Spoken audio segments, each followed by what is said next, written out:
Hello guys, మా నాయనమ్మ అయితే చాలా కాలం తర్వాత మా ఇంటికి వచ్చింది. నేను ఖాళీగా ఉన్నాను, ఆమె కూడా ఖాళీగా ఉందని చెప్పి కొద్దిసేపు బీపీ టెస్ట్ చేశాను. బీపీ అయితే నార్మల్గానే ఉంది. ఆ తర్వాత కొంచెం జడేసుకోవడానికి ఇబ్బంది పడుతుంది కదా అని చెప్పి నేను మా ప్రదీప్ గడైతే జడేయటానికి స్టార్ట్ చేశాము. ఆ జడేయడానికి అయితే పావు గంట పట్టింది. తల నిండా పేలు ఉన్నాయి. ఆ పేలు మొత్తం తీసి శుభ్రం చేశాను. ఈ తల క్లీనింగ్ ప్రక్రియ పూర్తయిన తర్వాత ఇంటి బయట కూర్చొని మాకు తెనాలి ముచ్చట్లు చెప్పడం స్టార్ట్ చేసింది. చెప్పడంతో పాటు మమ్మల్ని తీర్థం స్టార్ట్ చేసింది. ఈ మాటతో తల తీసేసినట్టు అనిపించింది. నేను ఎంత పెద్ద హీరో చూపిద్దామని ఇంటి బయట ఉన్న కారుని తీసుకొని గుద్దడానికి అయితే స్టార్ట్ అయ్యింది. నేను కారు తీసుకొని దగ్గరికి రాగానే గుద్దొద్దురా బాబోయ్ అని భయపడి అక్కడి నుంచి అయితే పారిపోయింది.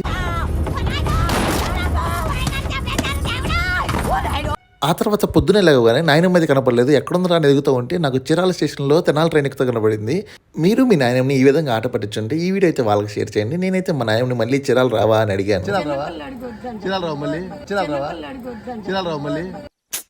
పాపం ఫీల్ అయినట్టున్నారు.